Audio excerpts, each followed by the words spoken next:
You are listening to Road to CEO, nothing but in-depth interviews with executives about their journeys as CEO. I'm your host, Will Marlow, and I hope you enjoy the show. So that's the kind of beauty of this piece of electronics, that when we really invented if, that was the start of intelligence.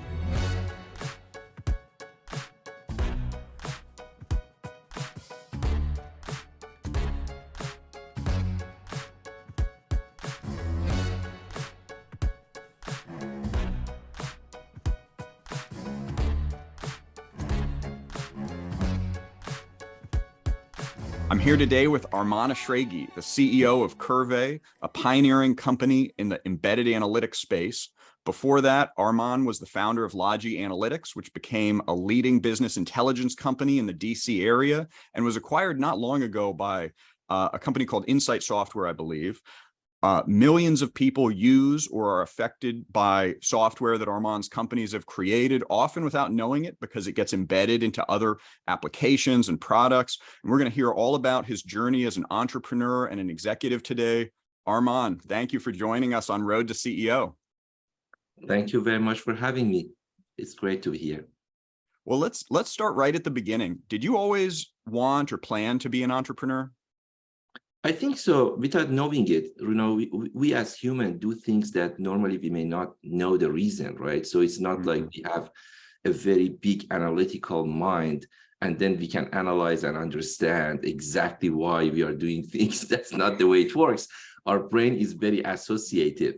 So you can really take one bit of information and within a fraction of a time, you can really associate it with zillions of things without even knowing it, right? So, and that's the way brain works. It's not analytic, meaning that you are not really running a spreadsheet in your mind.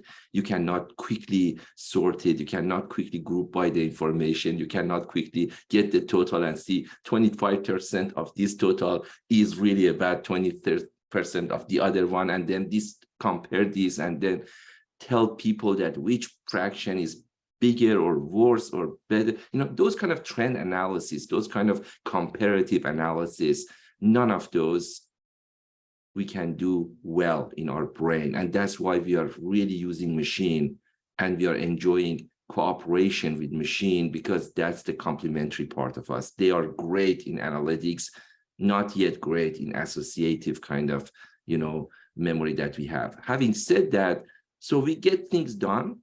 Back to your question, we get things done, then we can go back 20 years ago, analyze it, see if we can figure out why it happened.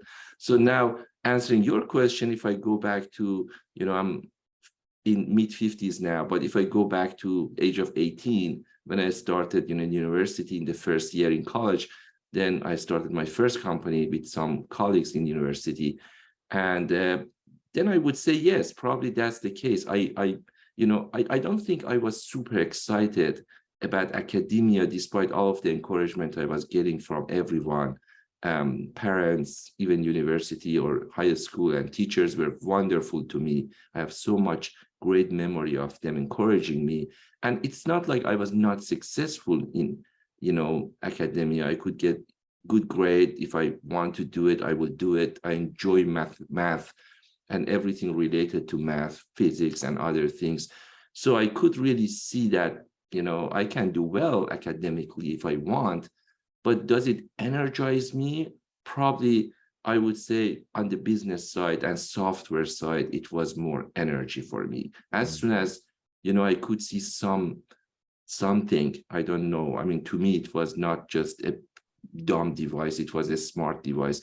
As soon as I realized I can sit down in front of my Commodore 64 back then and just program it, and every day it gets smarter as we spend more time together, that was fascinating to me, right? And that was fascinating at the software level, that you can really, really make these devices smarter every day. And then on the business side, I spent a lot of time after I finished my classes during the day, then I was going to a company working with their finance people and sitting in front of computer from 6, 7 p.m. until midnight and just programming things for them on their own computer. And then I could see in a few months then I could deliver something that maybe at the beginning it was too basic, but at the end of some month, it was really doing much better job than any other accountant in the group. It was doing faster, better, no error. It was not, you didn't need to check the numbers to see if they have the total is correct or not. Everything was perfect. And then the beauty of that business was I could really take that floppy disk back then and just copy it and give it to another company. And that to me was, now I have hundreds of companies need this floppy disk, and I don't need to sit down and work hard for another 6 months, 9 months, and I can still benefit them and help them in a big way. And that was really, really eye-opening from my perspective on the business side. And then, of course, I loved software, the entity, that the way it works and the benefit it can create for everyone, and just do these tedious jobs automated, a smart way, intelligent way, all fascinating from any aspect. So that, I think, ignited that kind of, and then I could see that's what really, I love to do. So every semester, every year, you see that, my interest is higher in business, my interest is lower in kind of continuing and become, go and become a PhD student or something. And then, I finished university as I promised to my parents I will do it. I will not drop off from the university. And then at that point, when I finished the course after 4 or 5 years, then I already had, we already had about 50, 60 employees. And then I started the second company back then with my wife, Kathy, which we married, and we were classmates in university as well. And then we had the second company. And the second company was exactly when Windows came to market. The first one when MS-DOS came to market. And then, we did a similar thing on Windows, more modern. And then I came to the US, XML came to market, and web was very new. And I did LogiXML, now the first company doing those kind of things for XML and web and reporting, dashboarding. And then, in 2015, then AWS, came with the idea of serverless and microservices and those kind of things. That was fascinating to me. And I thought that's the future. And this is really something we can do a lot with it. And all of the problems we could not solve before, we can solve now. So I started Qrvey, and we got to that domain. So I want to get into both Qrvey and LogiXML. Before that, though, were you self-taught as programming, or did you study programming in school? Well, by training, I'm electronic engineer, and then we had a lot of, courses around programming as well. But to be honest with you, I learned programming before I go to university. So it was not something I would say, I learned during the, it was just it's a hobby for me. So I loved it so much that I knew programming when I started university. And honestly, I was even teaching programming in university to, other people, because it was very, very new back then. And everybody was working with mainframe. And I'm talking about early 80s. So, at that time, then it was something that, people who know how to work with personal computer, and, it was something that, you could really go with others and just talk. And it was something new back then. I remember my dad had a Commodore 64, as that was the first computer I was exposed to. Yeah, and it was a great computer. It was it had I mean, it was really ahead of its time, I think, and it inspired me a little bit too. Although I didn't go into the programming side of it, I was shown a few things, and it was really remarkable the first time you execute a program and you see it actually change things and do what you tell it to do. It is a pretty remarkable thing. Yeah, no, it's fascinating because, for example, there was a very simple, very, very simple game, which I learned how to write it. I think there was a magazine or something I read, and it was like, this is the source code for this very simple game, 3 or 4 pages of code. Then I started learning, and that was fascinating. I could just see how you can really develop a game, and the game is challenging a human back then. And it was, you work with computers. It was not a game, meaning the video game. It was more a kind of, you suggest an option and the computer suggests an option, and who wins at the end with the best option. And the logic was so simple that it could crystallize the way that you can really put an intelligence. And then what is fascinating was creating that intelligence or training that intelligence, and other friends or everybody else that I knew, hey, just play with this game. Let's put this game together, customize it, do it this way. And they could see, wow, I'm for the first time ever in my life, I see an intelligent, device. Never ever I saw such a thing before, right? So that's the kind of beauty of this piece of electronics, that when we really invented if, that was the start of intelligence, right? So in electronics, you can translate it to particular electronic circuits that they can make a decision. And that happened in, in human history around, 1940s or, those kind of time. So at that time, we invented that if in electronics. And before that we had a similar mechanically, we could really do that kind of if, but mechanically it's too limiting. Electronically, it was better. And then that was really the fascinating part of the computers. Very interesting. And so now when you were in college, you then get a job at a company that needed help in their accounting department. Did you plan to create a program when you took that job, or did you just take the job and then realize, oh, I could execute this in a much better way? Or did you go in and do that intentionally? Yeah, so this is the way it works. So as I said, I knew computer and software and these kind of things before I go to university. So when I started university, people realized that, okay, this guy is kind of, good at these kind of things. And they knew that, hey, Arman, if you have any question, go to Arman and ask. So somebody came to me after a couple of months and said, Arman, it seems like, you're good at software and you like software. You're starting a company, 4 of us, and why not joining us? And, 3 of us plus you is 4 of us, we can really do this kind of, or maybe 5 of us can do. So still the number was very, at that point, fluid, how many people can get together to do it. And then I said, I love it. And then, I joined that group of people. And while I was doing really more a kind of helping, even if, again, not officially I was certified yet, but still professors asked me to help them as a kind of, assistant to really on this computer and software.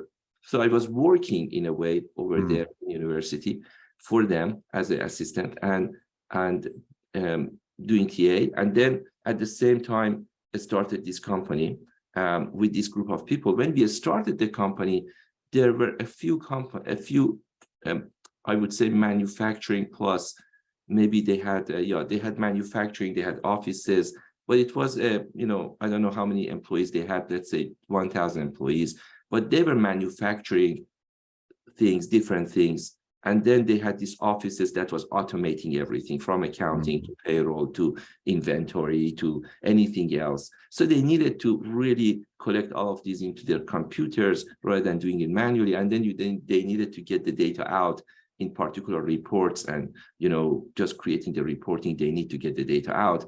So they were our customers at the company I started with them. So but the deal was not like we have the package for you. The deal was we are going to come sit down and create a customized software for you. And then out of those customized software, then we package it. And then we had the right to package it and then have a package that then you can sell with enough customization ability to others. But it was not a personal kind of job. It was like for the company we started, then we added these customers one after another, and then we accelerated the business that way. And my interest was more on how to create a platform that is so customizable that people can really customize it on their own and getting the data in. So the way I developed it back then was a kind of metadata, if you name it that way. Back then, I didn't name it metadata, but it was a text file. Then you could really go to the text file and put some numbers, and it was changing the behavior of the software. So if I go to company B and company B has a different system for payroll, you could just change it. Or if you want a different report, you could change it and get the report out. And that became essentially a project that I finished in 2-3 years. And then I passed it to some other people. I did not develop after 6-7 months. So it was more about really just, getting help from people who could do code better than me. and then helping them and getting that system up and running. But that was a very simple, I would say, low-code, no-code technology on, personal computer back then, MS-DOS and PC-DOS and these kind of things. So that's really interesting to me, because I know how you then later on founded Logi Analytics, which was no code, low code type of company as well. And what's interesting to me is how I know that company really sells to developers and solves a huge problem for developers. And so what I didn't know is that it sounds like you really started off by creating software that was designed to be helpful to developers and really solving problems for developers, working quickly and accurately. So it seems like there may be a line through your career that kind of where you have always been kind of addressing that need. Is that correct? Yeah, people tell me that, one thing and you just do it again and again, and that's very correct. The other thing people tell me is you are very talented in selecting names that is hard to pronounce. So, but you're right. I mean, yeah, that's probably true. But, and the beauty of these new systems is you can do the same thing, but in a totally bigger, better, more flexible way. And then the other thing is when you do something, it takes some time to really understand exactly the benefits and the best way to do it, right? So when I came to the US and I did, if you were asking me at the age of 18 or even the second company I started after that, and LogiXML and then Logi Analytics became the name, was the third company. If you were asking me in the first 10 years that what is embedded, I had little things to say, pretty limited information, right? But then you come and you do it and say, let's just create these environments. And then there are different peoples. You cater it to developers so they can embed it. So you are catering to essentially super users or developers. And then when they embed it, they need to cater that to two types of people, to essentially power users and to end users. And power users need something that is no code, low code. They are not coders, but they are power users. If you give them something that they don't need to code, still they have a lot to offer. They know the data, they know the business model, they know how to change the process, all of that thing. They are very comfortable with tools like Excel and other spreadsheets or this kind of thing. So then you create a tool that is embeddable by these developers and is used by power users. And then at the end, the majority of users are going to be everyday users. They are going to be everyday people, and they're going to be end users, and they are not coders, they are not power users, they are not expert in a spreadsheet or anything. And then at the end result needs to be something they like and they use. So at the same time that you're architecting and you're really putting the software together, you need to think about all these layers and tiers, right? So what I'm doing, it needs to be likable for all of these groups of people. Everybody needs to be comfortable to do it. And that was the fascinating part. I would say, if I look at the software business, some people like to create a platform. Some people like to create a solution. Some people like to create a tool. So if you simplistically look at that, really, I would say I'm the platform guy, right? So what I did, I wanted to create a platform and then pass that platform to people to take it and then either embed it or change it and make a solution out of it. And then pass it to power users and end users. And then at the end, they use it. But that was really the way, I could see that is kind of, and on the minus side, it takes a while to build it. It's not as easy as go ahead and just build the utility and done. On the plus side, when you build the platform, it's just, you can do a lot with it. From business side, you can scale it a lot. From benefit side, there are tons of benefits. There are tons of use cases. There is no limit in essentially what you can do with such a technology if you grow it nicely. So how did you end up coming to the US? Was that a plan that you had from the beginning? Or I know you met your wife in college and you were in Iran. How did you end up moving here? Yeah, so it was kind of a plan, but it was not a plan. So it was like 50% of it was dependent on us. So we decided to come to the US. 50% of it was based on the other side, that we get the kind of, residency or visa or whatever to come here. So when we went to Greece actually for our honeymoon, we went to the US embassy and we said, hey, back then Iran and US didn't have a relationship like today, they said. And then we went to that embassy and said, can we just move to the US? And they said, well, do you have anything like, university maybe has accepted you? And I said, no, we just wanted to move to the US and we start our life here and we will figure out how to do it. And the guy was very kind and said, no, that's not normally the way it works. I cannot do that. But if you, go ahead and just do some of these things, maybe, we can help you and give you And I said, okay, so it didn't work out that way. So 50%, so that was the plan, but didn't work out. So the plan was very ad hoc, very simple. Yeah. But essentially what it worked was we received the green card in a lottery. So the green card lottery, Kathy, my wife, won. And then as a result, the family of three, my son, 2 years old back then, and Kathy and myself, then we could move to the US. And we received our green card back then this way in 95. And then we came to the US. And then I started 96 with a job that was in Fairfax County with a company. Back then, my English was not good enough to communicate with any humans. So I thought I can easier communicate with computers. And let me just go there and find a job that I can sit down in front of computer and do this. So I did it for 6 months or 1 year, I think. And then I became a contractor to another company and subcontractor and contractor. And very quickly, I got to the point that after 2 years, I had a prototype of this engine named LogiXML. So I showed it to someone and said, this is the prototype I have. And they said, it's fantastic. It's a very nice concept.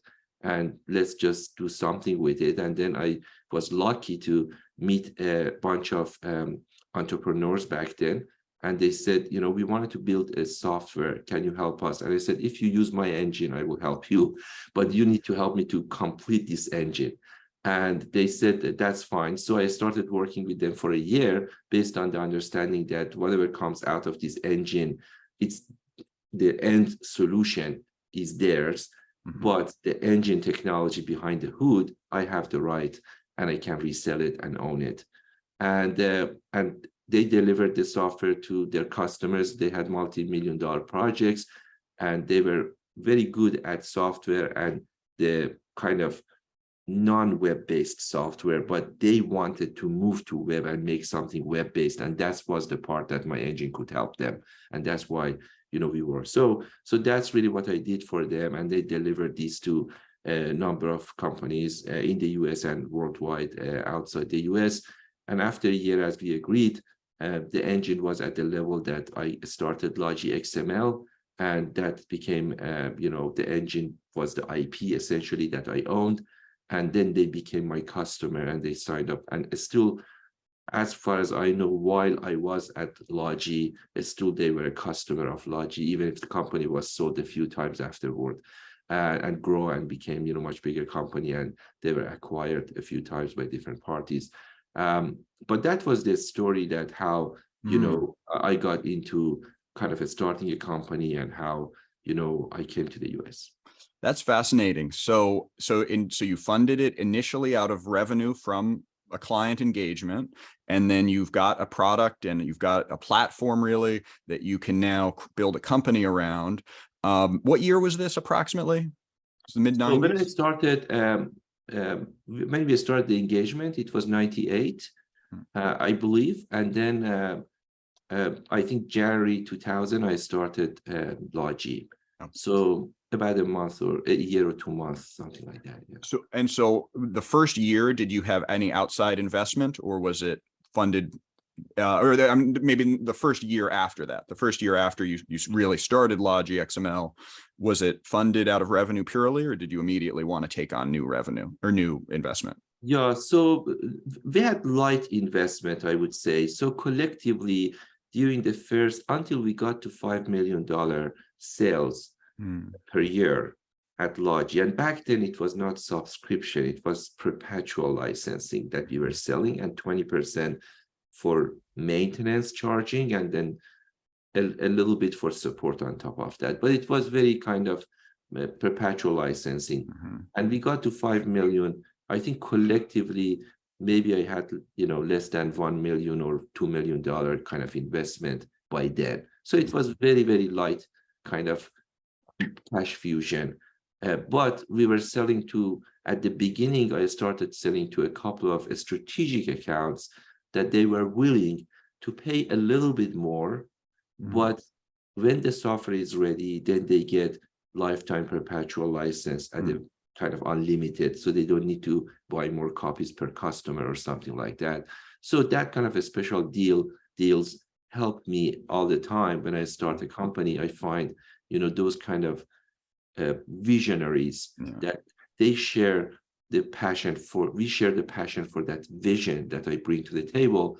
And of course, they need to trust me that I'm okay, I'm able to bring that vision to reality. And then they start helping you financially, and they have, that kind of money and other things to help you. In this case, for example, my first customer also gave us office space for free for almost 2 years, right? So we didn't pay rent, for example. That was a big help. And then they had enough office space. They said, just use it, but instead provide us free technical support when we need anything. And we said, fair enough. And we did it. They were very kind to us, helping us with also, some other things that we needed at the beginning. And also, they gave us cash because of that kind of universal enterprise-wide licensing we provided them. So that was really the main kind of funding we received at the very beginning. Back then, about 400K, it was a good chunk of kind of, collectively with everything we received, money and cash and non-cash. But I think the cash part was about 240K we received. And it was a good size money for me back then to start, just getting things started. And then, and to be honest with you, they normally get good reward out of it because they received some, shares of the company, a small amount of shares, and that share essentially returned multiple times of that original money back to them, to the company. So after, 7 years, they got multiple times back. So it's good. It's good for both sides. They help me, and then I get to the point that then the shares are, more valuable and they can get their money back, but also they help something happen. Very interesting. I think you mentioned that when you hit 5 million in revenue, something changed. Is that the moment where you decided to take on more investment? Because I know at some point you took on a Series A round of venture capital. When did that come to pass? Yeah, so the total booking for the year, revenue is a tricky word, because as you know, there are different rules, and back then there were even added rules to how you could count booking as revenue or not. So I'm not sure about the figure on revenue, but the booking, meaning just what we are selling, and based on the what we invoice customers, was around $5 million when we raised money. So I raised Series A at that point, and it was around $9 million Series A from 2 VC firms that were local in DC, and still good friends, UpData and GrowTech. And these two collectively put $9 million as Series A into Logi back then. And that was the kind of Series A investment in end of 2007 and 2008, essentially. And how did that change things, if anything? Did it, you then, I assume, had some venture capitalists on the board? How did that change the way you wanted to manage the company? Yeah, so people go through different phases. So there is a phase that you don't know what you don't know, and then you go to the phase that you don't know, what you don't know, and then you go to the phase that now what you don't know, and you fix it, and now you know what you know. So those kind of phases for everyone, for any entrepreneur, happens. Definitely when I raised money, there were a lot of things I didn't know, and I didn't know. right? So I were in that phase. And then you go through these processes and start learning. And you start learning with everybody else around you. It's not like everybody else around you knows everything, right? So they are also discovering, they are also evolving, they are also learning. And everybody is, just working with each other the best they can. As long as the intention is good, I think everyone will cooperate. And then communication is good, great, let's just do it. Okay, I didn't know this part, I'm learning this part, and these kind of things. So it was a good experience to go through this phase. And I don't think there was any way around it without going through this experience for me to learn what I learned. Hmm. Did we do everything perfectly? No. But did we work with each other in the best we could and having a great experience and still stay friends after so many years, and nobody come back and say, hey, I'm not going to talk to you anymore? No, that didn't happen. Everyone did well. At the end, we understood that we did this part well, we learned this part. So to me, one of the biggest kind of things that I learned was, when you raise money, you need to be at a certain stage that you can actually have the machinery. You need to have the machinery at that point, and your expectation should be minimum from investors. It's not like they are there to, at least on the East Coast, that's the way it works. You should not really expect them to be your mentors. You should not expect them to help you to run your business better. You should not expect them to have a magic, wand or something and then make things happen just because now they are there. Mm-hmm. You should actually expect that you need to have the machinery working and just going to the board and going to investors and saying, I'm using your money to just run this machinery faster. Mm-hmm. And if your machinery is not yet at that level and you have not figured out how to make this machinery run faster and run well, then that's the phase that is not great, because you have taken the money, more money than you had before. The expectation is you can go faster and grow faster and do bigger.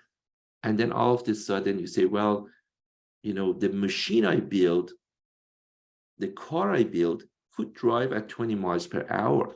But if you drive really 50 or 60 miles, it just doesn't work. It will break. And, now I have rocket fuel. I can put that fuel there and go faster from that standpoint.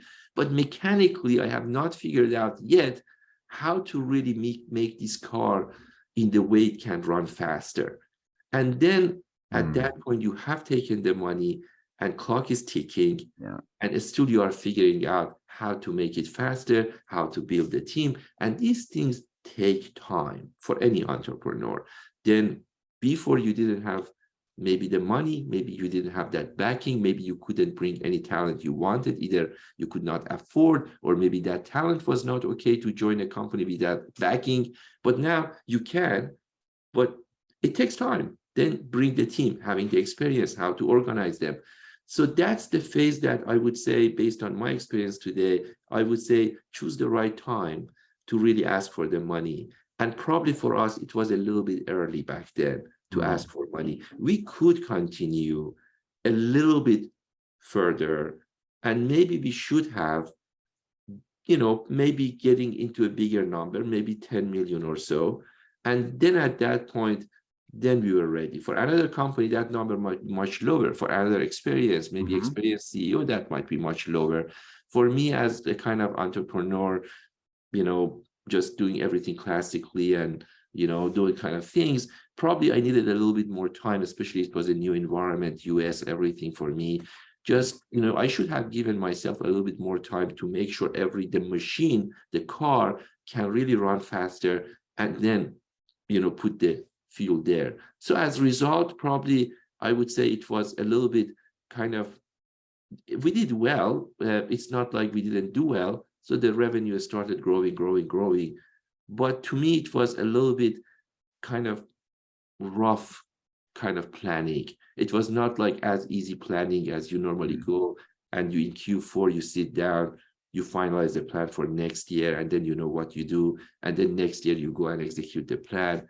and more or less you get 20% up or down and you deploy. That was not the case. It was more, a stressful kind of planning and getting things done and bringing people, and a little bit of that probably didn't need to be like that. When you raise VC money, I expect if you do it right, it should be much smoother to get there. I think that's a really interesting point. I think that the clock really starts ticking. And so if you haven't lined things up so that you can just essentially apply that money to increase your pace, then, things probably are going to get uncomfortable with the investors. Yeah, absolutely. Again, you need to, in my part, what I learned was you get the money from investor to scale, to essentially, the best example might be some of these franchise businesses, right? So you have 10 branches, you have a proof of concept, it's working well.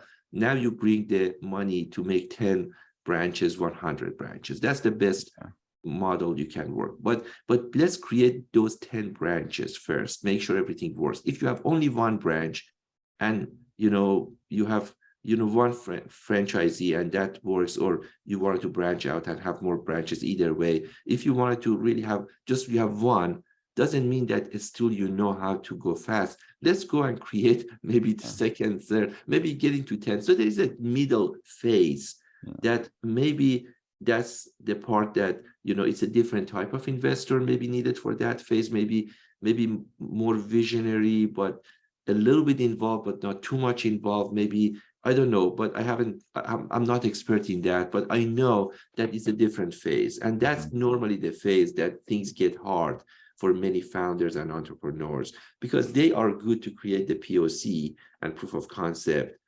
And then investors are good if you have 10 of those and you can move fast, come and give you money and then work with you to scale it. But this kind of phase in between, normally, entrepreneurs running out of cash, they need fuel, they jump too early to really bring the money, and investors want that company doing well, promising, and they jump too early to make it happen because it might be too late afterwards to get the company and they may lose that opportunity. So both sides, in a way, try to make that bridge. And to be honest with you, that phase is neither perfect for investor nor perfect for founders. And we see a lot of casualties there, right? So, and some investors, get mad at founders, or founders get mad at investors. Sometimes doesn't work, that bridge, but that's the tricky point, the phase in between. Yeah, very interesting. So let's skip ahead then, because you then, after Logi, you've now created a company called Qrvey, which I think was very influenced probably by your experience at Logi. How did Qrvey come about? Sure. So again, as part of the experience, I think market and marketing part is the biggest part that I think in our case makes the companies great, right? So in software technology, for most part, the way we work. And what I learned on that front was that just because you're selling to more people doesn't mean you are doing the right thing. At Logi, we had this technology that for the first time we created a web-based reporting, dashboarding, purely web-based, natively web-based. That was the first time. And when we started, the de facto of the market was Crystal reports and some other tools, but they were kind of desktop tools. And nobody at that time thought that web is going to really be able to ever do that. So just the difference between the capabilities of web and capabilities of desktop, it was not even comparable. So people were asking me questions like, how do you, there's impossible for us to really go with a web-based kind of reporting. What if the connection is not good? What if some of us don't have connection? What if I'm sitting in an airplane? What if, for example, I have connection, but it's very slow and I cannot wait for information, tons of information to be loaded? Back then, all of these were question marks, and people could not believe that in 3 or 4 years, everyone would have internet connection. There is no question of a speed. A speed will be 10, 100 times faster. It will be very reliable. the same thing that happened to cloud when cloud started, that I'm not going to put my information, in the cloud, right? So it's not safe. And now people say, I need to move my data to AWS because it's not safe for our IT to manage it. They can manage it better. So exactly reverse, right? So now people move to AWS for higher security, but when cloud started, actually you were concerned that I don't want to really put my data in the cloud. Totally. The same thing happened back then, that really people questioned that. So when I learned that, okay, we can do it, we signed up everyone. We signed up jail system, we signed up libraries, we signed up Homeland Security, government, state government, large enterprises, software companies. Everyone could come in and just buy this web-based reporting, dashboarding from us. And we thought, brilliant, we did it, right? What a great thing. Every week we are collecting all of these, orders and money and everything, and ramping up and adding more customers, to the point that after 10 years or so, you get to the point that you realize you are your biggest competitor, right? You are competing with yourself in a way no other competitor competes with you, because none of these sectors, large enterprise, SaaS companies, embedded, OEM, small businesses, state government, federal government, whatever, all of these sectors that you are saying, none of them you can focus on it. Your roadmap is a little bit of everything. And your product is going to do a little bit of everything just to be good enough at best, but it's not going to be great. And you cannot be great because there's no focus. You cannot be the best solution for software companies. You cannot be the best solution for government. You cannot be the best solution for large enterprise or for SMB. You cannot, because each of them has a different type of need. And if you wanted to dive deep and go deeper, you have to pay attention to those very sophisticated requests and requirements. And the easiest stuff are done, but now you need to get into the details, and we couldn't. So when I started Qrvey, I said, let's hyper-focus. Let's just go pick one sector and dive deep. And I realized that software companies and SaaS companies, they are underserved, mostly because they are new. That's a new sector. It's a growing, fast-growing sector, but it's a very new sector. Their requirements are tough. They need more, and the number of them is less, meaning that huge companies like Microsoft or, back then Tableau, for example, or for example, Amazon, none of these companies are going to pay attention to invest billions of dollars into this sector, yet it's a small. Yet these guys need something more complex, more sophisticated, because as a software company, I'm selling to 200, 500, thousands of other clients, and each client has a different need. So I need a totally different level of flexibility. So I need something more advanced, more sophisticated, but the number of software companies compared to everything else and the amount of money there is not. So we said, for us, it's kind of the focus. Let's go do it. It's the underserved part. It's growing fast. We are small. We are not expecting $2 billion revenue. So it's great timing for us to do it. And besides, we have done it in a POC style in the previous company. So we know how to do it because we already have a proof of concept for it. It was not 100% of what we did in the past, but it was a good part of the business that through that, we couldn't dive deep, but we did, a good enough solution, and we did it at the right time. And we understood the requirements of hundreds of companies asking for those capabilities. Okay, so that's really the genesis then of Qrvey, where you are currently. So then to take up where we left off on the investment front, how did you handle investment for Qrvey? Yeah, so again, the same pattern, right? So you find some people who are visionary, and they have a passion, they understand your vision. They wanted to participate as a strategic kind of partners at the beginning. And then you pick one or two of them, a couple of them, then you start with them. And then the company get the very initial kind of, start with them. And then you get it to the point that then you need more investment for the middle stage. And the middle stage is still not ready for institutional investment, but you need money. And then you go through that phase that Qrvey went through, and then we raised money, but not from institutional investors. Still, we got that money without, kind of working with those institutions the way they work. And then at that phase, then at one point you say, this is now completely ready to the point that if you wanted to expand it, you can expand it. Everything is figured out. It's a machinery. We are talking about tens of millions of revenue, ARR wise. Let's just scale it to $1 billion value kind of company. Then you're ready. Now go and just ask if it's, and there are plenty of them out there that are willing to work with you at that stage. And that's great for them. And that's great for you.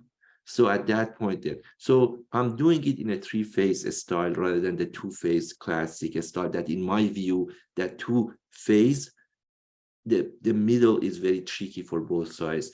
And I have a good understanding now on how VC world works. And, it's the way they work. And I fully get it from their perspective. And I fully get it from founders' perspective. But I think this 3-stage kind of mode rather than 2-stage process and timeline works best. That's where we are. So we have raised some money and we are raising money, but it doesn't mean we are raising from institutional investors. I see. And until we get to that point that we say now everything is ready to go for Ps or VCs or any other institutional investor who wants to come in and just join us and grow together. You also made a comment about how there's a difference between East Coast and West Coast styles of venture capitalists. Can you explain a little bit about what you meant by that? And just for the audience here, you started off, you mentioned that you raised from venture capital from East Coast folks for the Logi analytics days. And now I believe you have offices both in Silicon Valley and in the DC area for Qrvey. Is that right? So we didn't change the office. I just moved myself to the Bay Area, right? So I have been there for some years, and now I'm considering to move to Austin, Texas. But it was just me moving, not the company. The company is stayed in Northern Virginia. It still is just outside Washington, D.C. in Tyson's area. And we are happy about that point. We have no plan to change it. So it will stay there. And the same with Logi, both companies, the same area, Tyson's area. I think it's a fantastic area. It's growing and it's great for business. So, but nonetheless, from my perspective and my experience, and again, that's very much might be, take it with a grain of salt because I'm not an analyst. I have not interviewed a lot of founders on this topic. I have not talked to a lot of VCs or other people, but based on my personal experience and what I have observed, is that sometimes there is, because of Silicon Valley being so focused in one industry and that software very much focused in that. And of course, they have maybe, Silicon business as well. But for most part, software business is driving Silicon Valley. They have so much focus there and so much, putting so much resources on that. It provides them some abilities to have an ecosystem. And on the East Coast, where I was, for example, in DC area, software is one of the industries. You can go with 200 other sectors, and all of those sectors are doing very well. But software is one of them. So it's maybe 5% of the economy. It's not, 90% or 80% of the economy. As a result, what I observed and experienced was that the ecosystem is not there. So the investor job is investor job. But when you go to the West Coast, the investor understands that that second stage needs to be treated differently. And they provide you more support to founders. They get it. They know that the founder has raised money. But if this is a promising founder and they see that this founder can get to the third stage and this company can get to the third stage with the understanding of yet we are in the second stage, they have coaches available coming, joining. They may even bring someone to run the company with the founder for that stage. or do a lot of other things. And then founder gets more support, and even peer-to-peer, you have more founders around you that you can also interact with them. It's a bigger ecosystem. And then many of them, you are collaborating. So there are more opportunities. And honestly, I should add that post-COVID, things are totally different. So I'm a little bit outdated because what I'm telling you is really, maybe it's changing as we speak. So during the last year, I have seen a lot of changes in the Bay Area, post-COVID, different. It's not the same Silicon Valley pre-COVID. So I have seen a lot of changes everywhere else. It's more remote, more distributed. That is healthy for the whole country and for the whole world. A more distributed system is extremely healthy. You don't want having too much focus in one geographic area, and that is not necessarily a great thing to do. So I'm all for it, but I see more distribution now. But the way it used to be back then, at least in my time, when I raised money in East Coast and then I observed, the West Coast investments as well, I could see the ecosystem versus just, investor coming, writing a check, giving to you and say, hey, I'm sitting on the board of 10 companies and I can see you every 2 months, but I'm busy most of the time on other stuff I'm doing. And my job is to come to the board or talk with you a few times in between if you want. But essentially, you're on your own, go and figure it out. What I expect really to see, the plan, and then you make the plan happen. Versus you're in the second stage, making the plan, creating the plan, making sure it's the right plan, how to make it happen. I can offer some other things, not just the money, right? And then it is the process, and it's good for both of us, because both of us are going to be in a better place when we get to the third stage. That's very interesting. Is that driving your thought process on maybe moving to Austin? The fact that the post-COVID changes have made things a little more distributed? Yes, that's part of it. I see the energy and the growth that I see in Austin totally unparalleled. When pre-COVID, you could go to a lot of places in the Bay Area. I was going to a lot of events, and there was no shortage of really activities. You could really go and just meet with people and do a lot of things. It was just, the problem was which of them I should do, because I have 10 options at any given day. And post-COVID, there was no, the level of activities were down, and everything was remote. That essentially, okay, if it's remote, then I can do it in anywhere I want. And most people really, if they moved out of the Silicon Valley, even 1 hour, just maybe they moved. Most of them didn't move out of the state. They just moved 1 or 2 hours out of the Bay Area, but it's still, that was enough not to make it, right? So when you are 2 hours farther down the road, how can you just come to these kind of gatherings very often at that point? So it changed a lot of things. And then Austin, I was here a number of times, and I could see the energy and the growth, and it's growing fast, and especially in SaaS. And then I also went a couple of times to Miami, and the energy was great, but it was more for crypto and for Web3 and some other things that you can do over there, and maybe virtual reality or other things that you could do over there. So if I wanted to start a company today, and it was about really maybe creating about Web3 or something, or crypto or something, then I would definitely seriously would consider putting my base in Miami. I could see that ecosystem created there, and it's booming. And then if I wanted to create a SaaS company, I would select Austin, Texas today for my SaaS company to be starting here. I see now the ecosystem is shaping, more investors are available. It's growing very rapidly. More importantly, the energy is here, right? So that's what you want. That's the more leading indicator. That's what tells you the future. If you see the energy, that's what tells you that the future will be bright. And it's the best time to really experience Austin. Besides, it's very central. And that was very appealing to me, because I can get anywhere I want within 3 hours. So I have to still be on the East Coast a lot. I need to be on the West Coast, and Austin is great to, have a central place. So all of those kind of things help me to make my decision easier that I should move to Austin, Texas. Very interesting. And I want to take this in a totally different direction now. Did the Silicon Valley Bank collapse? Did that have any impact on you, or did that change your thinking for the next 12 months, say, in terms of how you want to run your business? So I would say no, because of a reason that I look at the big picture. When I look at the big picture, I see US economy to be very solid. I don't have any problem with that.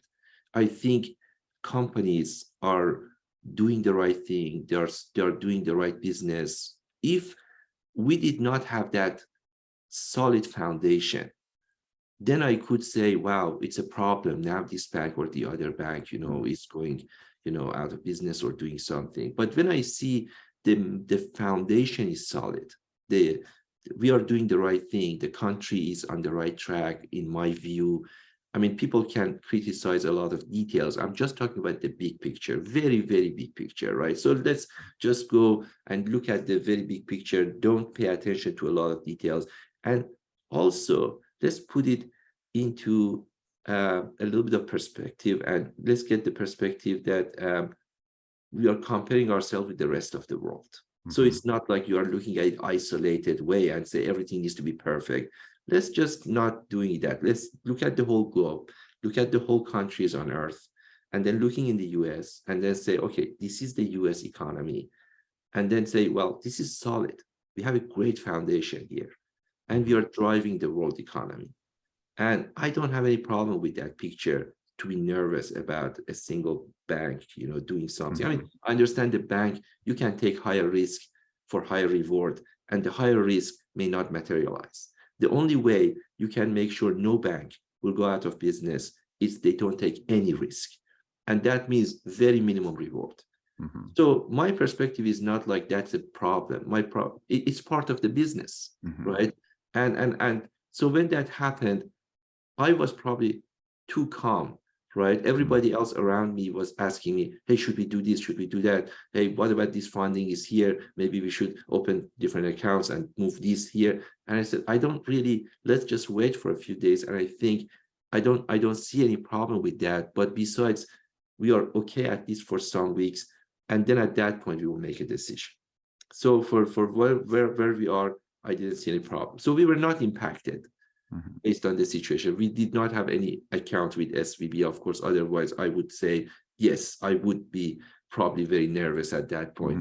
But at the same time, I have the trust that this system will fix itself in the right way, adequately.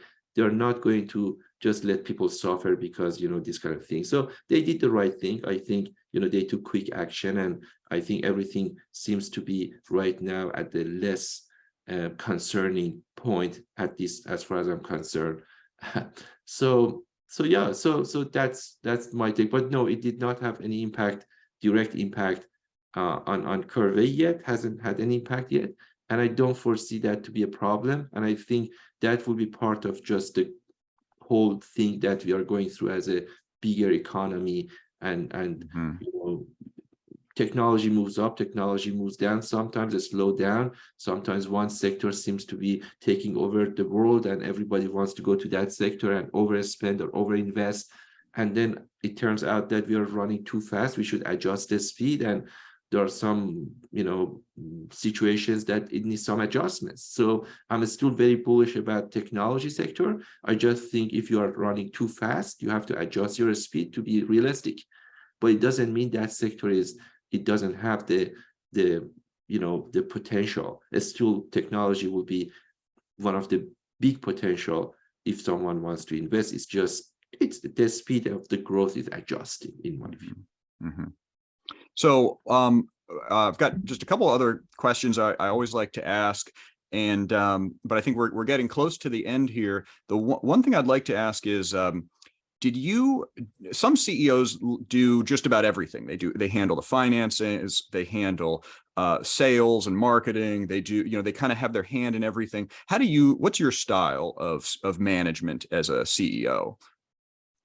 Well, you have to get involved sometimes. There's no way around it, unfortunately. Of course, the best case scenario is, because CEOs, well, I shouldn't say CEOs, I should say, in my case, Arman is not expert in any of these domains. I'm not expert in product management. I'm not expert in sales or marketing or anything else, because I have not done any of these professionally for some years to say, I have done it for 5 years, I know inside and out of it. And without that experience, I cannot claim that I really know how to run it. So the best case scenario is you have those people that and they are best at what they do, and they manage it, and then you work with them, and you are kind of running this orchestra, and then you just make sure that they are aligned and everything is working well between them, and the company is moving to the right direction and strategically doing well. That's very idealistic. Then in reality, things are not necessarily perfect in every single part. So you have to get involved, and you have to pick which part is the highest priority at that quarter to get involved. And if you're involved in too many things at the same time, probably it's not going to do well. And so in my view is, what is the priority for this quarter? Let's get it a little bit better, then go to the next priority for the next quarter and get it better. But at the end of the day, I don't want to be involved in running every day that department. That's not the intention. That's not the way it should be. I'm not good at it, even if I decide to do it. So I have, but you need to set the right metrics. I'm a data analytic guy. So you need to have the right metrics, not too many of them, but enough of them that gives you the picture. What are those leading indicators? You need to understand, based on this data that I'm collecting, I can see that this one is on the right path. This part is not on the right path. Let's see what is the root cause. Can we get to the root cause? Can we fix it? And there will be always, as you grow as a business, not all parts of the company, from the time that you start building the product, and then you market it, and then you sell it, and then you deliver it. So if you look at the product team, if you look at the marketing team, sales team, and if you look at the CX and customer experience team, all 4 parts, they are doing a lot of things every day. And then do you have the right metrics to look at them and have a good understanding which ones are great, doing well, which ones may need some adjustments from any aspect, which one will be the bottleneck as you are growing to the next stage. So I'd love to hear, what you'd have to say for people who either want to work with Qrvey or partner with Qrvey, invest in Qrvey, or just use Qrvey. What would why don't we end with a little plug for your priorities for Qrvey, kind of where it's headed, who should be involved, that sort of thing. Yeah, we are the only business that I know that is solely focused to serve SaaS companies for their embedded analytic and self-service analytics needs. So we are offering a full, complete layer of embedded self-service analytics to these SaaS companies. Now, this focus that solely we serve SaaS companies and nobody else, it brings a lot of advantages to them. They get the support that they need, the training, they get the product they need. The product roadmap does not compete. It's just for them. We fully understand them. There hasn't been anything like this in the history of software ever. This is the first time this is happening.